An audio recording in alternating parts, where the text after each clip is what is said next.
Hello, welcome to the Go Laadli Challenge Workshop. This is part 2, putting ideas into action, steps 7 through 15. Once again, my name is Shari Harrison, and I'm here to walk you through developing solutions for your problem, from generating ideas to making them actionable.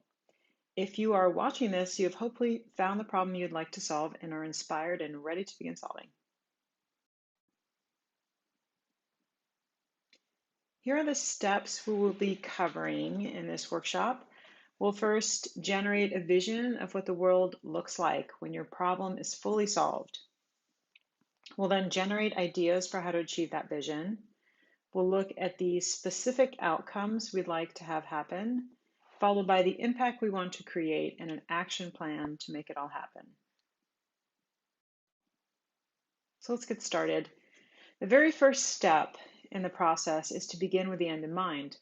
Your vision for how the world will look when your problem is solved. So how do we go about that? The first step is to look at the symptoms of the problem that you identified as you were refining your problem, and I'll remind you about that in just a second.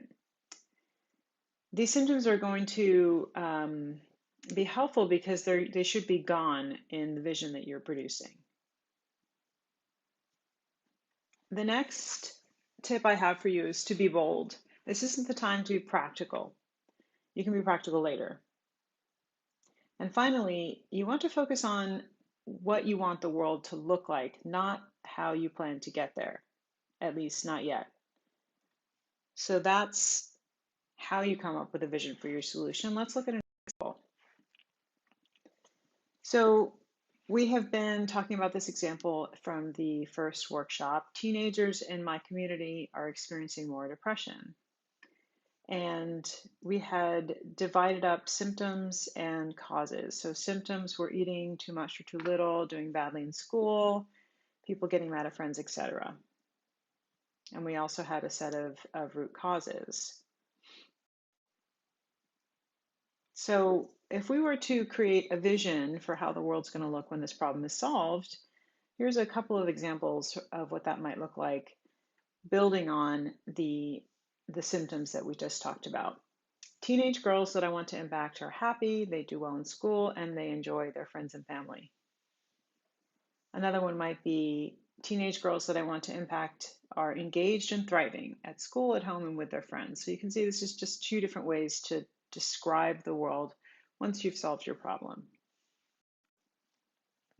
Once you have your vision, you're going to generate ideas, and you do this by what we call brainstorming. This is a really fun step. When you brainstorm, you want to do it with a couple of different, you usually want to use what we call prompts, a few different prompts. So, and that's going to be the source for your ideas, if you will. So one of them is awareness. How can you generate awareness for the problem? Another is education. How can you educate people on the problem? A third is influence. Who can you influence so that the problem can start to go away, or influence to help you with the solution? And finally, action. What actions can you take? What actions can your friends take? What actions can the beneficiaries take?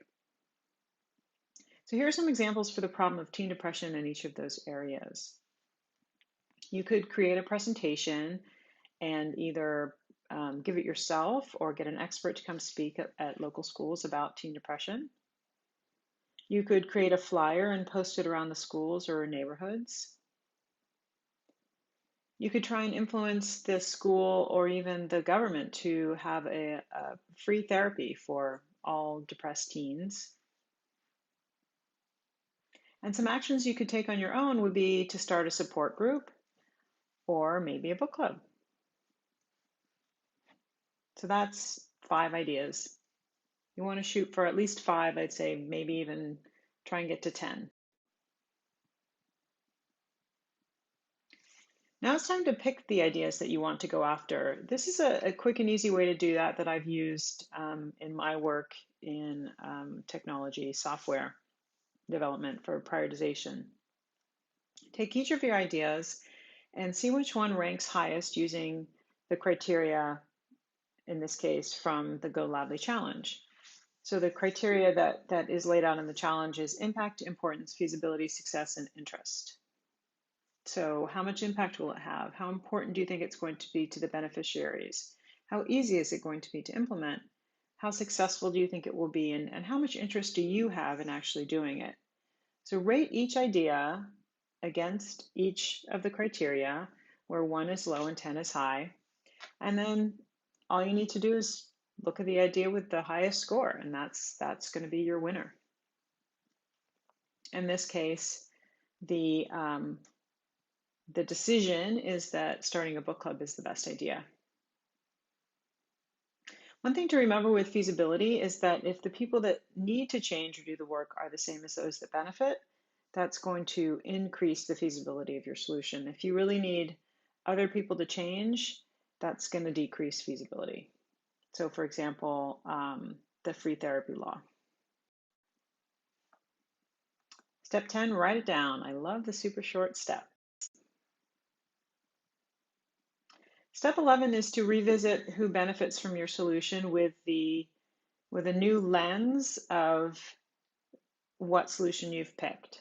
So once again, be as specific as possible. In this case, if it is the book club that you've decided to do, it's going to be the girls in my book club are going to be the ones that benefit. If you decide to put up flyers, it's anyone who sees the flyer. If you decided to do the talk, it would be the students that attend the talk.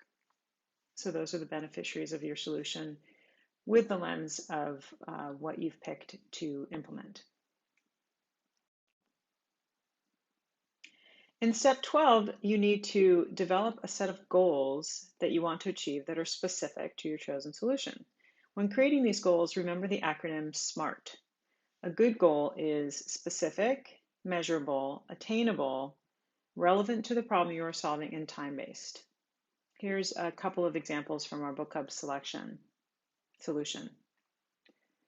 There will be 3 book clubs by the end of the year with 8 girls per club. So you can see that's measurable, it's attainable, it's not like, you're not trying to have 100 book clubs.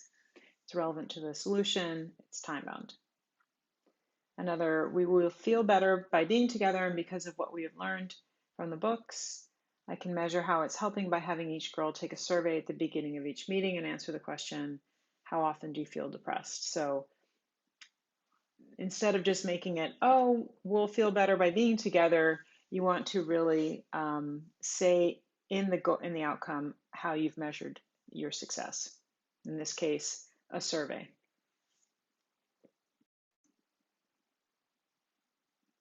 In step 13, you're going to look at long-term impact. It's time to be bold again. Imagine a world where your solution has been wildly successful. Combine that with your vision of the future where your problem is solved, and that's the long-term impact that you want to create. So, for example, the book club grows to other schools and neighborhoods. More and more girls are affected. As the girls in the program grow up, they are able to help their children and friends with what they have learned. So this is your vision of the world once your solution is successful. Should be very exciting. In step 14, you're going to talk about your unique value proposition. So what does that mean? This is making sure that your solution is differentiated from other solutions out there. So the first step to figuring that out is find out who else is addressing the problem, who else is trying to help teenagers become less depressed. So therapists, maybe teachers are trying this, maybe you know of a support group. So name each of those solutions and then talk about what makes your solution unique and different. So for example, other solutions include counseling the girls or trying to make them cheer up. My book club was different because it is very inexpensive and will help the girls feel like they aren't alone while learning tools for how to be happy.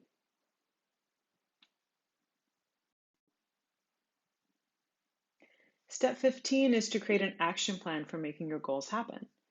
You're going to be breaking down each outcome you came up with into specific steps that will make those outcomes happen.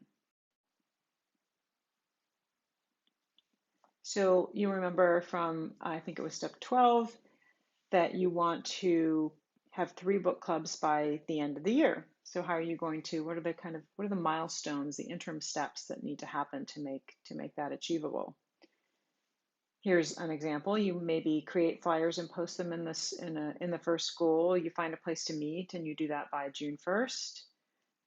Or in this case, well, given that we're already in July, maybe you do that by August 1st.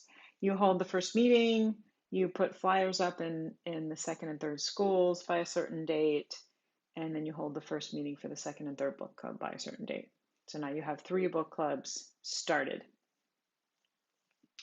The girls in the club feel happier is the other goal that the other outcome that we had come up with. So maybe you first create a survey that you want to ask every time. You get what's called a baseline for each girl. So before they start the book club, find out how they're feeling. Then you take a survey every meeting, and maybe at a certain point you decide it's time to analyze your results and see if people are generally getting happier. Once again, you want to be SMART, so specific, measurable, attainable, relevant, and time-based.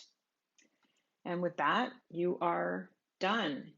You do also need to create a budget for your solution that I didn't include in this workshop because I think it's pretty straightforward. And I wish you all the best of luck, and I can't wait to see what ideas you come up with. Thanks.